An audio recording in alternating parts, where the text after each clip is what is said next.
Câmara quer resgatar o texto original das regras partidárias, que reduz a transparência em campanhas eleitorais.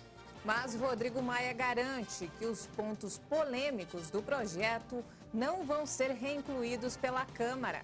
E você vai ver também.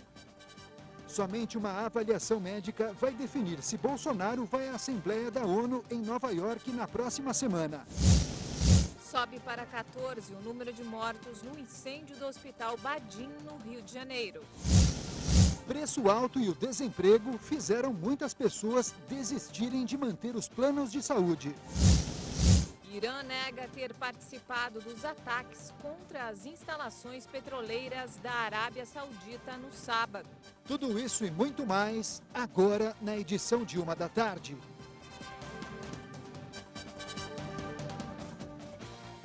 Olá, tudo bem com você? Muito boa tarde. Nós estamos chegando, trazendo as principais notícias do Brasil e do mundo com Juliana Dariva. E com Daniel Caniato. Boa tarde para você nesta quarta-feira, dia 18 de setembro de 2019. E nós vamos imediatamente saber quais são as notícias mais lidas e também mais acessadas nos portais da internet. Atenção, tem manchete no ar. Começamos hoje pela revista Veja Online. Paralisação parcial dos Correios é suspensa. Os empregados tomaram essa decisão nas assembleias que foram feitas em todo o país. Com isso, a categoria atende à determinação do Tribunal Superior do Trabalho, o TST. Os funcionários querem que sejam mantidas as cláusulas do Acordo Coletivo de Trabalho até o dia 2 de outubro, quando será julgado o dissídio coletivo. Para não prejudicar ainda mais os trabalhos, os Correios remanejaram o pessoal para fazer mutirões nos fins de semana, para liberar correspondências e encomendas paradas. Na Gazeta Web, você vai ver que brasileira vence prêmio global da ONU com solução solar para purificar água. Gente, mais de 1 milhão de pessoas no Brasil não têm água potável. Um absurdo, é ou não é? Então a criatividade rompe barreiras. A Ana Luísa Bezerra, de 21 anos, fez o Aqualuz. É um dispositivo que purifica a água da chuva captada pelas cisternas, por meio de radiação solar. E essa invenção custa pouco, é fácil de manter e dura até 20 anos. O Aqualuz já distribui água potável para 265 pessoas e vai alcançar mais 700 ainda neste ano. A Ana disse que tem o potencial para ser usado em vários países. Agora, essa ideia é tão boa que ganhou o prêmio Jovens Campeões da Terra, da ONU. E aí todo mundo vai poder ver, quem sabe, na Assembleia Geral em Nova York na semana que vem. Parabéns, Ana! Sucesso! No site Só Notícia Boa, uma história para se emocionar. Paciente com câncer melhora após a visita de cão e surpreende médico. É o amor, pessoal. No caso aqui, amor pelo animal de estimação.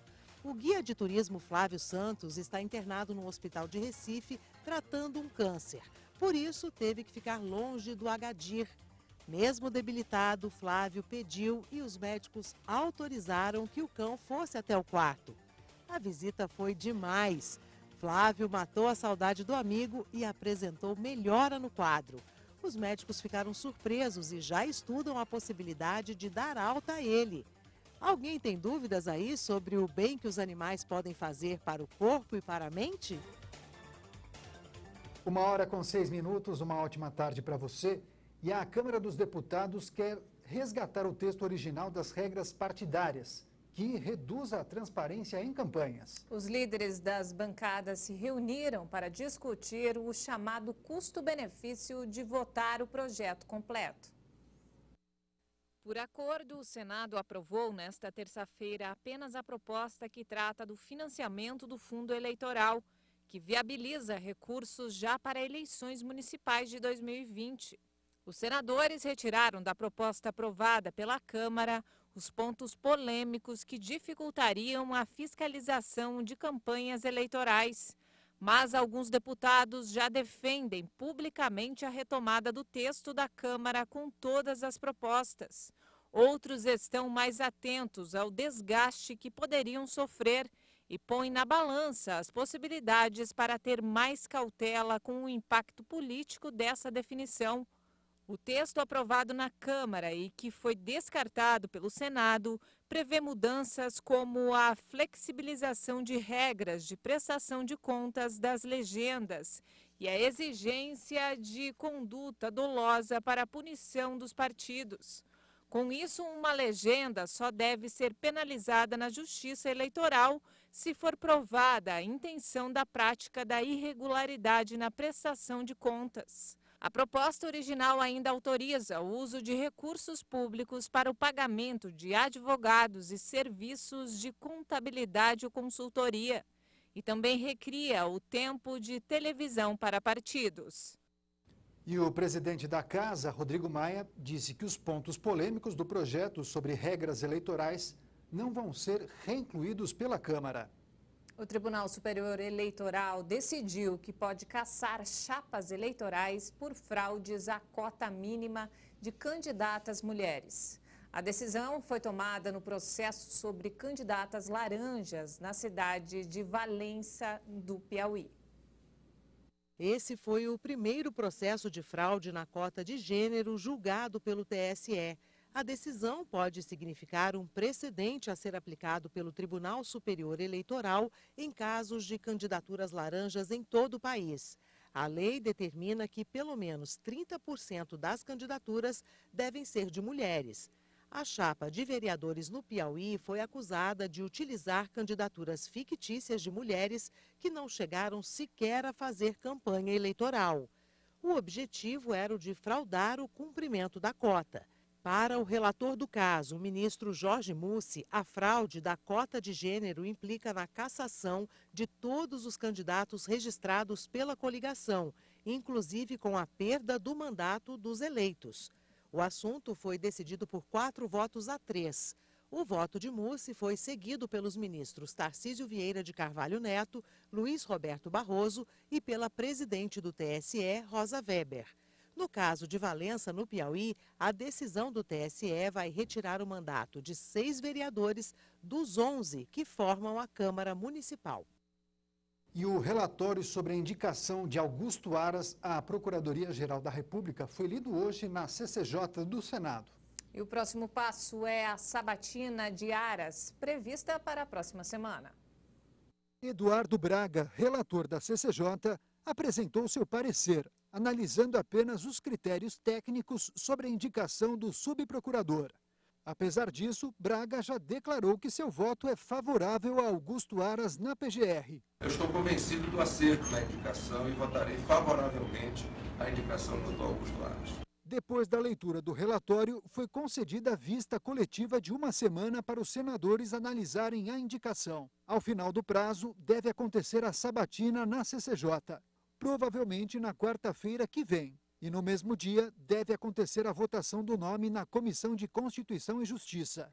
Ainda é possível que o plenário do Senado analise a indicação na mesma data. As votações devem ser secretas e, para ser aprovado, Aras vai precisar dos votos de pelo menos 41 senadores. Augusto Aras foi indicado para o cargo pelo presidente Jair Bolsonaro no último dia 5. Se aprovado pelo Senado, ele assume o comando da PGR no lugar de Raquel Dodge, que encerrou seu mandato nesta terça-feira. Até lá, quem cuida da PGR interinamente é o vice-presidente do Conselho Superior do Ministério Público Federal, Alcides Martins. Foi sancionada pelo presidente Jair Bolsonaro a lei que obriga agressores domésticos ou familiares a ressarcirem o Estado pelas despesas com atendimento das vítimas. O texto altera a Lei Maria da Penha e menciona os gastos do Sistema Único de Saúde, o SUS, além da oferta de dispositivos de segurança para vítimas, como o botão de pânico, por exemplo. A lei deve entrar em vigor em 45 dias. Um personal trainer foi flagrado e preso após agredir a namorada com chutes e socos. Esse caso aconteceu em Goiânia. Veja esse e outros destaques em um giro de notícias pelo país.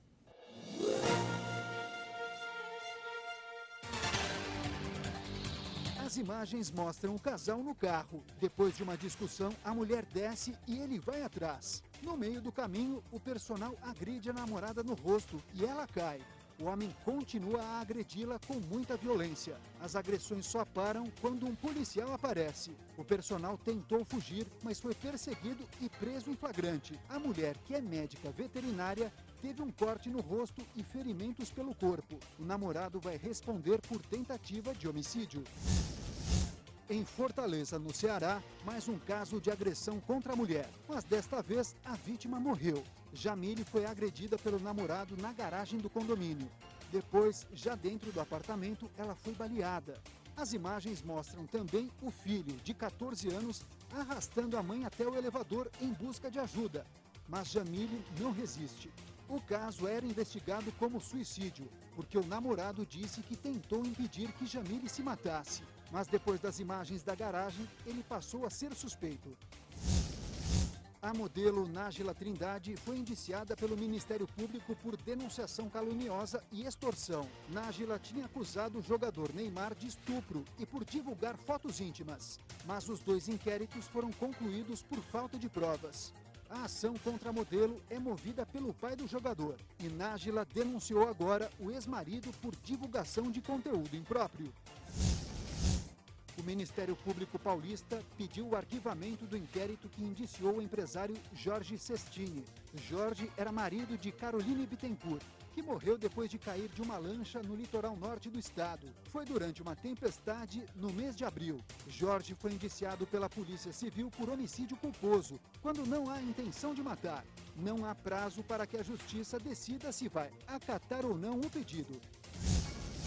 Um homem perdeu a direção e capotou o carro perto de um viaduto em Curitiba. Câmeras de segurança flagraram o momento do acidente. De acordo com testemunhas, o motorista perdeu o controle na curva. Moradores da região disseram que acidentes acontecem ali com frequência.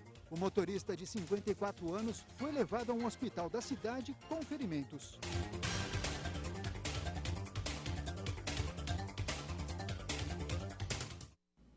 E depois do intervalo, você vai ver. Preço alto e o desemprego fazem muitas pessoas desistirem de manter os planos de saúde. Irã nega ter participado dos ataques contra as instalações petroleiras da Arábia Saudita no sábado. Nós voltamos em instantes. Até já.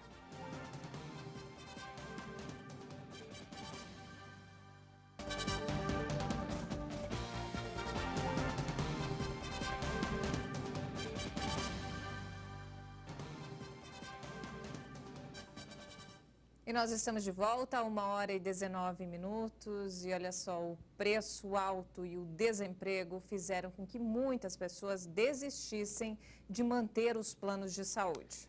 Nos últimos 2 meses, a perda foi de mais de 133 mil clientes.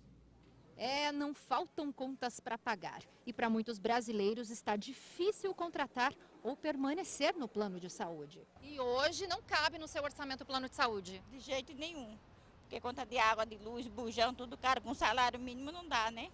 Já outros apertam o cinto para não ter que abrir mão. Tem que estar com segurança, né? Tá com um plano de saúde em dia, porque nunca sabe, né? De repente fica doente. Agora eu tenho filha, né? A gente tem que rebolar aí pra manter tudo certinho. A gente sabe que se não tiver um plano de saúde, você fica meio complicado. Fico sem comer, mas não fico sem plano de saúde. Não dá para ficar sem plano de saúde? Não. Mesmo que muita gente faça o sacrifício para permanecer com o plano, a realidade é cruel. Entre julho do ano passado e julho deste ano, 133 mil pessoas abriram mão do plano de saúde. As operadoras encerraram o primeiro semestre deste ano com 47 milhões de usuários. O número de clientes, desde 2012, nunca foi tão baixo. Para se ter uma ideia, em 2012, eram mais de 47 milhões e 800 mil beneficiários. Em 2014, mais de 50 milhões. De lá para cá, os planos foram perdendo cada vez mais clientes. Os reajustes, geralmente acima da inflação, afastaram muitos usuários que, diante das dificuldades financeiras, não tiveram outra saída a não ser cortar despesas, e entre elas, o plano de saúde. Nós tivemos uma inflação acumulada de 150%, só que a inflação médica, quando eu falo médica, envolve hospitais, os medicamentos, procedimentos, né? Isso teve uma inflação de quase 3 vezes mais que isso, então é muito mais caro. Então, nesse sentido, se cresce a inflação médica, né, e não cresce a nossa inflação, está tendo um desencontro. O economista da Associação Brasileira de Planos de Saúde explica por que os planos são tão caros. Segundo ele, o que eleva o custo são as despesas médico-hospitalares. Além disso, o envelhecimento da população também interfere e muito no custo por faixa etária. O custo assistencial ele vem crescendo muito no decorrer dos últimos anos, basicamente por conta de envelhecimento da população, que está muito mais rápido do que qualquer outro país europeu. Quer dizer, no Brasil nós estamos enfrentando esse desafio. Além de envelhecimento da população, nós temos uma incorporação tecnológica, uma incorporação muito rápida, de procedimentos muito caros, que por vezes tinham substitutos mais baratos, que a gente precisa avaliar melhor esse processo. Para quem está no aperto e precisa enxugar os gastos, mas não quer abrir mão do plano de saúde, o economista dá a dica. Além de pesquisar preços, existem outras alternativas. Se as pessoas moram numa determinada região e pouco transitam em todo o país, porque talvez tenha um plano nacional. O plano nacional ele vai ser mais caro, naturalmente, porque os custos de manutenção de um plano nacional são mais elevados. Um plano municipal, grupo de municípios ou estadual, ele vai ter um preço diferenciado. Melhor você ficar em casa no final de semana, não comprar roupa, cortar saída, cortar viagem, economizar um monte de coisa, enxugar mesmo a planilha para ter plano de saúde. E subiu para 14 o número de mortos no incêndio do Hospital Badim, no Rio de Janeiro. Veja esse e outros destaques em mais um giro de notícias pelo país. A vítima de 98 anos estava internada em estado grave. Essa é a segunda morte confirmada em menos de 2 dias. Ao todo, 52 pessoas seguem em hospitais da região. 43 são pacientes e 9 são funcionários e familiares dos pacientes. O Hospital Badim pegou fogo na semana passada. A suspeita é que o incêndio tenha começado com um curto-circuito no gerador. Uma explosão na indústria química Arcrome assustou moradores em Resende, no Rio de Janeiro. Testemunhas ouviram 2 explosões vindo da fábrica. Em seguida, uma nuvem de fumaça cobriu a região. Uma falha nos reatores teria causado a liberação de gases. Apesar do forte cheiro, esses gases não oferecem risco à saúde. Os bombeiros conseguiram controlar a situação e ninguém ficou ferido.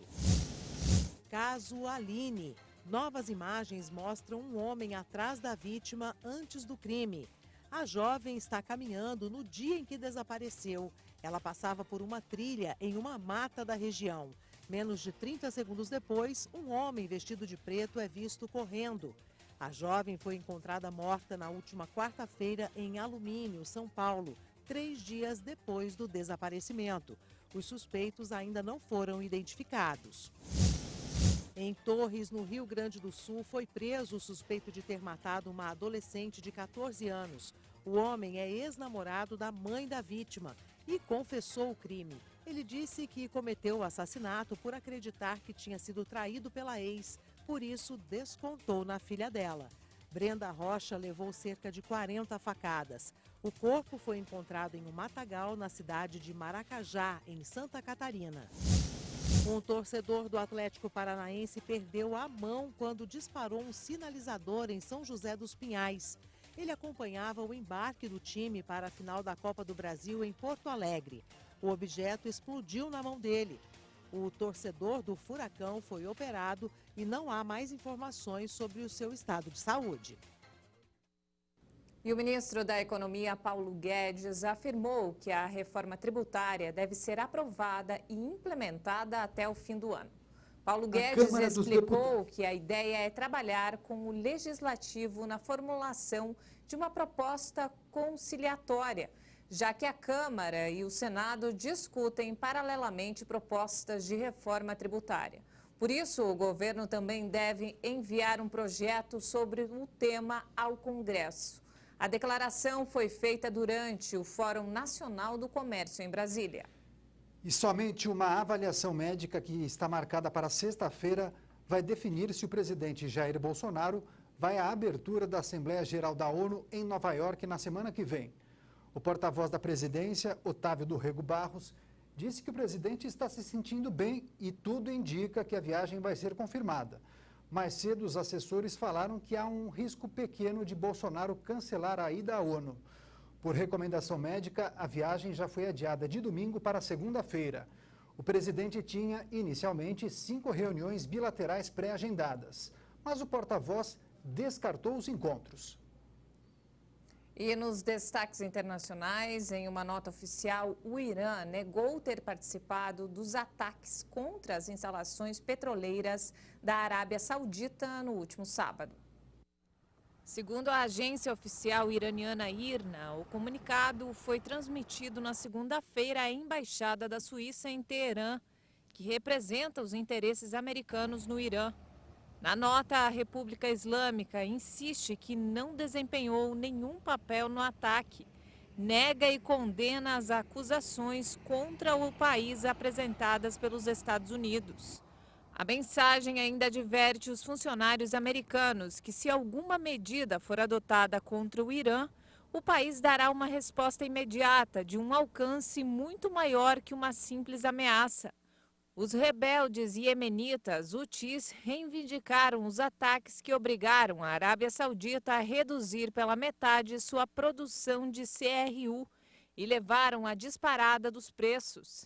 A Arábia Saudita deve anunciar em breve os resultados de sua investigação sobre o caso. E os líderes da União Europeia emitiram um alerta nesta quarta-feira.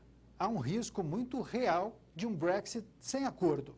A declaração foi feita há 43 dias da data prevista para o divórcio com o Reino Unido. Em uma resolução, o Legislativo da União Europeia disse que está aberto a uma possível extensão da data limite para a separação, se for solicitada pelo Reino Unido e tiver uma definição.